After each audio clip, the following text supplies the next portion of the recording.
이번에 당대표 선거 출마를 선언한 정창래 의원이 강력한 당대표를 표방하면서 네네. 검찰개혁, 사법개혁, 음. 언론개혁을 3개월 안에 전광스카처럼 해치우겠다는데 네. 저것이 지금, 가능할까요? 지금 이제 정청래 의원이 법사위원장을 하면서 네네. 이제 검찰 개혁과 이제 사법 개혁과 얘기를 했지 않습니까? 지금 검찰 개혁 같은 경우는 아마 지금 국정기획위원회에서 검찰청 해체해서 기소청, 공소청으로 분리하는 안이 나올 것이고요. 그렇죠. 사법 개혁은 저번에 나왔던 대법관 정원 문제, 제가 봤을 때는 뭐 한 30명까지 정원할 것 같고요. 그다음 언론 개혁 같은 경우는 정청래 의원이 언론에 맺힌 게 굉장히 많습니다. 저분이 이제 지난 그 김종인 비대위 때도 자기가 그 공갈이라는 그 단어 하나 때문에 공천을 못 받았다 네. 해서 했고요. 또 지난번 작년이죠. 작년에 정청래 의원이 국회에서 발의한 법안이 있습니다. 징벌적 손해배상법이라고요. 이것도 이제 대통령이 거부권을 해서 되지 않았는데 무슨 법안이냐 하면은 언론에서 인격적이나 어떤 의도해서 그 사람의 인권을 침해한 악의적인 보도를 했을 경우에는 그 손해액의 3배만큼 언론사에 손해배상을 청구할 수 있다. 그래서 전국 뭐 언론협회에서 반대하고 난리가 났었던 네. 법이거든요. 아마 이 법안까지 해서 정청래 의원이 자기가 대표가 되면은 강력하게 드라이브를 걸어서 아마 통과를 시키지 않겠나 이렇게 보고 있습니다. 이것도 다 돌아올 거예요. 네. 네, 다 돌아올 자, 겁니다. 그 네. 점은 뭐 충분히 설명이 됐습니다만은 저 우리 당 대변인께서 이래 보면 저런 것이 실은 가능한 얘기입니까? 저는 그 정청래 의원이 지금 이재명 대통령과 핀트를 잘 못 맞춘 것 같아요. 아, 그래요? 사실 이재명 대통령은 네. 언론개혁법과 사법개혁과 관련해서 조금 그 템포를 늦추기를 원하고 있어요. 네, 맞습니다. 본인과 관련한 네. 문제인데. 근데 지금 저렇게 얘기하면은 가뜩이나 지금 이 당대표 선거에서 박찬대 의원이 우위를 점하고 있다고 평가를 그렇죠. 받고 있는데 네. 그 정청래 의원이 저런 전략으로 당대표 되기가 어려울 것 같다는 생각인데 전 정 의원도 그걸 알고 있다고 생각합니다. 근데 지금 정 의원이 봤을 때는 전략적으로 이재명 대표를 따르는 개딸들 중심으로는 박찬대 의원을 지지하고 또 뭐 들어보셨을 거예요. 뭐 김어준이나 뭐 이동영이나 그렇죠. 이런 그 유튜버를 중심으로 한 강경 목소리를 내는 분들은 정청래 의원을 지지한다라고 하니까 자, 그러면 구도 싸움을 한번 바꿔보자라는 측면에서 이재명 대통령 지지하는 사람들의 표는 어차피 박찬대에 갔으니까 나는 더 선명성 있는 얘기를 하겠다라고 생각해서 저런 이야기를 한 게 아닌가 싶어요. 왜냐하면 지금 사법개혁과 언론개혁과 관련해서는 네. 이재명 대통령이 자기가 국정 운영을 하는 데 있어서 이거 좀 부담이 될 수 있을 것 같은데 만약 급발진을 하게 되면 이거 중도 진영에서 분명히 네와 관련한 너가 직접적으로 관련된 일인데 그것을 대통령 됐다고 민주당하고 같이 짝짝꿍 해갖고 한다면 그거는 통합의 정치가 아니다라는 비판을 받을 수가 있기 때문에 좀 그 속도 조절하고 있다고 보거든요. 근데 지금 그 정청래 의원이 얘기하는 것은 그것과는 조금 결이 달라갖고 이미 좀 그 분화가 시작됐나라는 생각도 네. 해봅니다. 저도 네. 굉장히 동의해요. 저도 그런 관점에서 그렇게 봐야 봤는데 되겠구나. 보면요. 지금 저 세대 이제 3개 개혁을 말씀을 하셨는데 네네. 지금 이 탄핵과 이런 계엄 정국에도 불구하고 계속 말씀드리지만 과반을 못 받았어요. 이재명 정부는. 지금 보면은 그럼 국민들께서 지금 지켜보고 계실 거예요. 그렇죠. 잘하고 있나 지켜보고 계시고 이재명 대통령도 잘하고 싶을 거고 지금 당장은 어차피 지금 취임이 되고 과반을 가지고 있기 때문에 싸우는 거는 부담이 될 거예요. 근데 갑자기 지금 정청래 의원은 싸움은 내가 할 테니 대통령은 일만 해라? 저거 자체가 이재명 정부와의 결이 안 맞다라는 거를 제대로 보여주는 말인 것 같고요. 저는 그렇잖아요. 대통령이 됐는데 아직까지 뭐 여당도 아니고 싸우는 모습만 보여주면은 과연 국민께 그 신뢰를 얻겠습니까? 저는 그래서 저 결이 안 맞다라고 봅니다. 자, 여기서 한 번 더 제가 질문 드리고 싶은 것은 이제 이재명 대통령이 됨으로 해서 정점을 찍었지 않습니까? 네. 이제 개파가 분리될 수밖에 없다.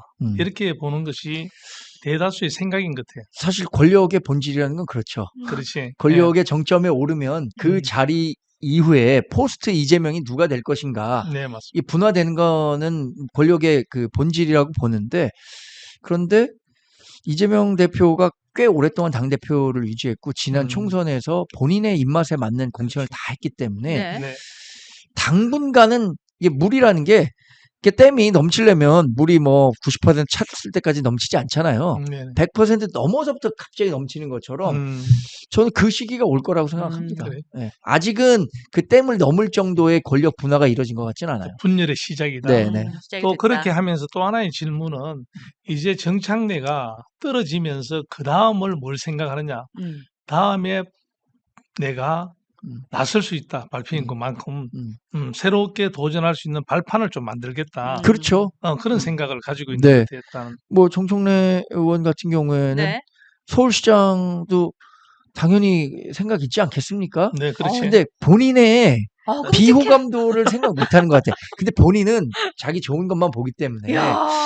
나 정도면 이제 사선 의원이잖아요. 법사위원장 했고 그렇죠. 당대표 선거에 네. 나가서 될지 안 될지 모르겠지만 당대표급에 올랐다면 뭐 이 정도면 서울시장 후보로 충분한 거 아니야? 라고 본인은 생각할 수 있을 것 같아요. 근데 민주당이 그런 전략적인 판단을 할 거냐? 아니 이 정청래 의원처럼 중도 진영 또는 또 반대 진영에서 완전히 그 극혐하는 정치인이잖아요. 그렇죠. 이런 그 비혐오도가 높은 정치인을 그 서울시장 후보로 우리가 낼 수 있을까라는 부분에 대해서는 민주당 권리당원들도 전략적 판단하지 않을까 싶습니다. 여하튼 저 정청래 의원 입장에서는 네네. 뭐든 더 하고 싶을 거예요. 지금. 근데 정창래 의원이 정청래입니다. 정청래. 네. 정청래 의원이 댓글에서도 정청래입니다. 그러면서 정청래 의원이 네. 결국은 뒤에 우리가 막강한 김어준, 이동영이 있는데 여러 가지 전략적인 고민을 의논 안 했겠어요? 그지? 그렇죠.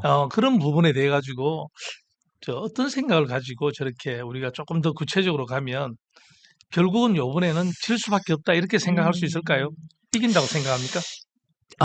당대표. 지금 사실 밖에서 봤을 때는 저는 이기기는 쉽지 않을 것 같아요. 왜냐하면은 지금 이재명 당이잖아요, 민주당이. 네. 그렇죠. 뭐 DJ가 얻었던 77%의 그 득표율보다도 높은 89%의 득표율로 대통령 후보가 됐는데 그렇죠. 지금 이재명 대통령과 일정 부분 조금 거리감이 있어 보이고 훨씬 더 가까운 박찬대 의원이 나온다면 정청래 의원이 현실적으로 이번 당대표 선거에서 이기기는 어려울 것 같아요. 네네. 그러나 본진을 자신의 이게 진영을 음. 구축하고 싶은 생각은 있겠죠. 네, 그렇게 생각을 하더라고요. 이제 내 진영을 만들겠다. 네, 그렇죠. 본진 진영을 만들어야죠. 새로운 시대. 네, 네. 그렇죠. 음. 근데 갑자기 나 서울시장 그러니까 저 얘기하셨을 봤어요. 때 봤어요. 앵커님 어땠냐면 제가 말씀드릴게요. 앵커님이 서울시장 얘기 듣자마자 주먹을 불끈 쥐고 책상을 내리치셨어요. 나는 아니다. 근데 이제 정청래 의원 같은 경우는 이제 선택할 그러지 수 있는 말자. 선택지가 네. 지금 마포에서 4선을 했잖아요. 그러니까 자기가 이제 5선 공천 받는다는 게 쉬운 네. 일이 아니거든요. 그러니까 정청래가 선택할 수 있는 길은 이번 당대표 선거에 나와서 최대한 용비 어천가를 부를 겁니다. 여기에서 떨어지더라도 절대 어떠한 비판적인 목소리가 아니고 이재명 청가를 불러서 알겠죠. 내년 서울시장을 가는데 교도보를 확보하려고 노력을 할 것이고요. 만약에 서울시장이 안 되더라도 네. 그 다음 공천 아니면 대권 후보로까지 나가는 것까지 염두에 두고 지금 포석을 무슨 소리야 네, 진짜. 당내에서 아니, 그러니까 이재명 정청래가 대통령도 대통령이 됐습니다. 그럼 그러네 진짜. 또. 그러니까- 나 갑자기 계속 부르스 치던 아니요. 얘기 생각만 난단 말이에요. 정청래가 그거는. 이제 선택할 수 있는 길은 그 길밖에 없으니까 이제 그래요. 그렇게 가겠죠. 아, 네. 좋습니다. 자, 다음 질문으로 한번 넘어가 볼까요? 좋습니다. 제가 그 동태조사 잠깐 중간 집계 한번 확인하고 가고 싶은데요. 현재까지 한 2,000여 분 정도, 네, 지금, 네, 1,800분 조금 넘게 지금 참여를 해주셨고요. 1번하고 2번이 되게 박빙이에요. 네, 1번과 2번이 박빙이고요. 3번과 4번이 1%, 2% 나오고 있는데, 우리의 예상대로 되고 있어요, 지금. 자, 어쨌든, 아직까지 투표 안 하신 분들은 우리 일일 동태조사도 함께 해주시면 좋겠고요. 그리고 우리 네. 저번에 왜, 그 대변인님께서 해보라고 하신 거 해봤어요. 저 봤습니다. 보셨죠? 53%, 46%. 맞아요. 제가 그거 네. 사실 요게 우리 이제 한 대표님 네. 있는 텔레방에도 공유해 드렸어요. 네, 그러니까 이런 의견이 있다. 맞아요. 우리 여기 뉴스엔진 구독하시는 분들 중에는 한동훈 전 대표에 대해서 응원하는 분들이 많잖아요. 네네. 그런데도 이런 의견들로 구성돼 있더라. 민심을 파악하는데 좀 도움이 됐으면 좋겠다라는 요지로 이렇게 한번 네, 맞습니다. 네네네. 우리 프로그램을 당직자들도 많이 가져가서 네. 사용하고 있습니다. 얼마 전에 그 이병훈 국장 네, 네. 출연한 거 토요일에 네. 출연한 거 잘 봐서 아, 그때 그렇죠. 전화번호 줘갖고 저한테 이병훈 번호 국장 따가셨어요? 네.